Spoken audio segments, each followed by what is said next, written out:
I'm Sarah Carlson. Breaking news out of Europe tonight. Poland says it has shut down Russian drones. Poland's Prime Minister Donald Tusk has confirmed that Russian drones were shot down in Polish airspace overnight. It's a moment that the Prime Minister Donald Tusk described as the closest that Poland has come to open conflict since World War II. September 9th, 2025, started like any other day for Polish air defense crews. But by evening, history had changed. Multiple Russian drones crossed into Polish airspace for the first time since the Ukraine war began, and Poland did something no NATO member had done before: they shot them down. These drones weren't lost equipment or there by accident. Intelligence reports confirmed these were military-grade reconnaissance and attack drones, the same models Russia uses to devastating effect across Ukraine. Each drone costs approximately $20,000 to $50,000, representing a significant military investment. More importantly, they carried sophisticated surveillance equipment capable of mapping NATO defensive positions and civilian infrastructure. But the September 9th incident was just the beginning. 10 days later, Estonia faced something far more serious. 3 Russian MiG-31 Foxhound interceptors, among Russia's most advanced fighter jets, crossed directly into Estonian airspace on September 19th. These weren't drones worth thousands of dollars. Each MiG-31 represents a $30 million investment, capable of flying at Mach 2.8 and carrying air-to-air missiles with a 300-kilometer range. The Estonian violation lasted exactly 12 minutes.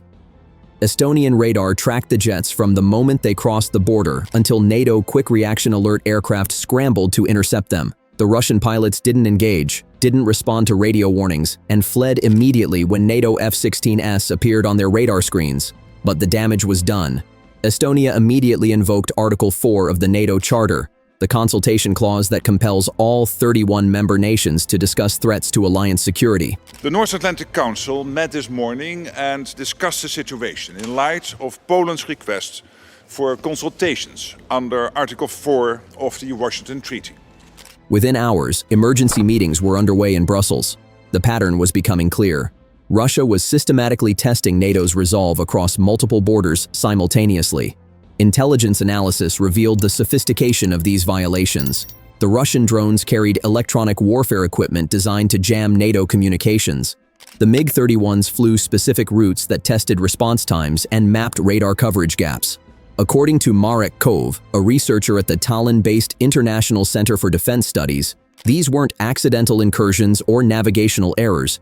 They were deliberate intelligence-gathering operations designed to probe NATO's defensive capabilities. He's trying to test our reactions, and they will do it until they get a very strong response. The timing was no coincidence either. Both incidents occurred during NATO's autumn readiness exercises, when alliance forces were conducting training across Eastern Europe. Russia was gathering real-time intelligence on NATO's operational procedures, response protocols, and military positioning. Every minute those aircraft spent in the NATO airspace provided valuable data for future operations. Polish intelligence sources revealed that similar probing operations had been occurring for weeks, but at lower intensities. Small drones crossing for minutes at a time, electronic warfare signals testing communication frequencies, and unusual flight patterns along border regions. The Estonian incursions marked the escalation point where these operations became impossible to ignore or dismiss diplomatically. The response from Brussels was immediate and unprecedented. NATO's integrated air defense system, which coordinates between member nations, was placed on heightened alert. Additional Patriot missile batteries were deployed to Poland and the Baltic states. F-35 Lightning II fighters from multiple nations began continuous patrol flights along the Russian border. For decades, NATO had operated under the assumption that direct military engagement with Russian forces was the ultimate red line to avoid. September 9th shattered that assumption. Polish forces crossed the Rubicon, and there is no going back now. The United Nations Security Council chamber had seen tense moments before, but nothing quite like September 22nd, 2025. Foreign Minister Radosław Sikorski walked to the podium carrying more than diplomatic talking points. He carried Poland's final warning to Russia. The emergency session had been called specifically to address the escalating airspace violations. Representatives from all 15 Security Council members were present, including Russia's permanent representative Vasily Nebenzia, who sat stone-faced as Sikorsky prepared to deliver words that would fundamentally alter the diplomatic landscape. If another missile or aircraft enters our space without permission, deliberately or by mistake, and gets shot down and the wreckage falls on NATO territory, please don't come here to whine about it. These weren't the measured diplomatic phrases typically heard in UN chambers. Sikorsky had just delivered what amounted to a military ultimatum on the world's most prominent diplomatic stage. The message was crystal clear. Poland would shoot down any Russian aircraft that violated its airspace, and Russia better not complain about the consequences. Within hours, Prime Minister Donald Tusk doubled down on his foreign minister's warning. Speaking to Polish media on September 22nd, Tusk removed any ambiguity about Poland's intentions, saying they will shoot down any foreign flying objects when they try to fly over Poland. Polish F-16s and Patriot missile systems were authorized to engage any Russian aircraft crossing their borders. Sikorsky's UN address and Tusk's media appearances occurred within hours of each other, demonstrating that Poland's entire government leadership was unified behind this unprecedented position. Defense Minister Władysław Kosiniak-Kamysz had already briefed military commanders, ensuring that frontline forces understood the new rules of engagement. Poland's position carried particular weight because of its unique position in NATO's eastern frontier. The country hosts approximately 10,000 American troops, multiple Patriot missile batteries, and serves as the primary logistics hub for Western military aid to Ukraine. The country also operates 48 F-16CD Block 52 fighters, specifically configured for air defense missions. Additionally, Poland's ground-based air defense includes man-pad systems and radar networks integrated with NATO's broader air defense architecture. Any Russian attack on Polish territory would immediately involve U.S. forces and trigger Article 5, NATO's collective defense clause. The historical context made Poland's ultimatum even more significant. Sikorsky explicitly referenced this during his UN address, stating that Russia has attacked Poland many times in the 500 years of their history. From the partitions of Poland in the 18th century through Soviet occupation after World War II, Poland has experienced Russian aggression repeatedly. This historical memory shapes contemporary Polish foreign policy and explains why Warsaw refuses to tolerate even minor territorial violations. International legal experts noted that Poland's position aligned perfectly with international law. The 1944 Chicago Convention on International Civil Aviation grants nations absolute sovereignty over their airspace. Any unauthorized military aircraft crossing international borders represents a violation of sovereignty that justifies defensive action under UN Charter Article 51. The warning also served a broader strategic purpose beyond immediate deterrence. By establishing clear consequences for airspace violations, Poland was attempting to restore predictability to an increasingly chaotic security environment. Russian aircrafts would know exactly what to expect if they crossed Polish borders. While Russia maintains a large number of aircraft and personnel than individual NATO members, the alliance collectively possesses overwhelming technological and numerical superiority. NATO's combined defense spending exceeds $1.2 trillion annually, compared to Russia's estimated $75 billion military budget.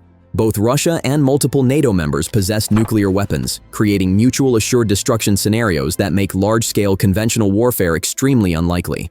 Putin's regime understands that nuclear escalation would guarantee Russia's destruction, regardless of damage inflicted on NATO forces. This raises one critical question. What would actually happen if Polish missiles started downing Russian jets? If Poland follows through on its threat to shoot down Russian jets, the world would witness either Putin's greatest miscalculation or the beginning of a conflict that could reshape global politics forever. As of now, global firepower's military rankings provide numbers that reveal the real balance of power. Russia ranks second globally, with 1.32 million active military personnel, while Poland ranks 24th with 202,100 active service members. Russia operates about 4,255 total aircraft compared to Poland's 469. The tank advantage is even more dramatic. Russia possesses 14,777 tanks versus Poland's 1,000. In naval power, Russia's 419 vessels dwarfs Poland's 62 ships. But these raw numbers tell only part of the story. The Ukraine conflict has proven that superior numbers mean nothing without proper training, maintenance, and logistics. Russian forces have struggled against Ukrainian defenders who possessed inferior equipment but superior motivation and Western intelligence support. Ukraine's initial resistance has been successful precisely because numbers alone don't win modern wars. Poland won't be fighting alone anyway. NATO's Article 5 Mutual Defense Clause means that attacking Poland would trigger automatic military responses from all 31 alliance members. This would include the United States with its 1.35 million active personnel, 13,300 aircraft, and the world's most advanced military technology. Historical precedent suggests that Russia's threats are largely bluster. In November 2015, Turkish F-16s shot down a Russian Sukhoi Su-24M that had crossed from Syria into Turkish airspace. Russia made similar war threats then, with officials promising severe consequences for Turkey's action. The reality was quite different. Russia eventually settled for an apology from Turkey and continued normal diplomatic relations. The 2015 incident provided a blueprint for understanding Russian behavior patterns. Despite losing a $20 million aircraft and having the pilot killed by Syrian rebels after ejecting, Russia chose diplomatic protests over military retaliation. Turkish membership in NATO played a crucial role in restraining Russian responses, just as Polish membership would likely produce similar results. So, the most likely scenario if Poland shot down Russian jets would follow the Turkish precedent: diplomatic protests, propaganda campaigns, and economic retaliation, but no direct military response. Russia's leadership understand the real consequences of fighting NATO, regardless of public rhetoric designed for domestic consumption. However, the situation remains extremely dangerous because miscalculation could still trigger broader conflict. If Russian pilots panicked and fired on NATO aircraft, or if accidents occurred during tense confrontations, escalation could happen despite neither side wanting a war. So, what do you think will happen if Poland aggressively shoots down Russian jets? Is this Putin actually testing NATO's resolve, or is this all just political theater? Let us know your thoughts in the comments below, and please give this video a thumbs up if you found it informative. Don't forget to subscribe for more breaking coverage of global military developments and geopolitical tensions. Until next time, stay informed.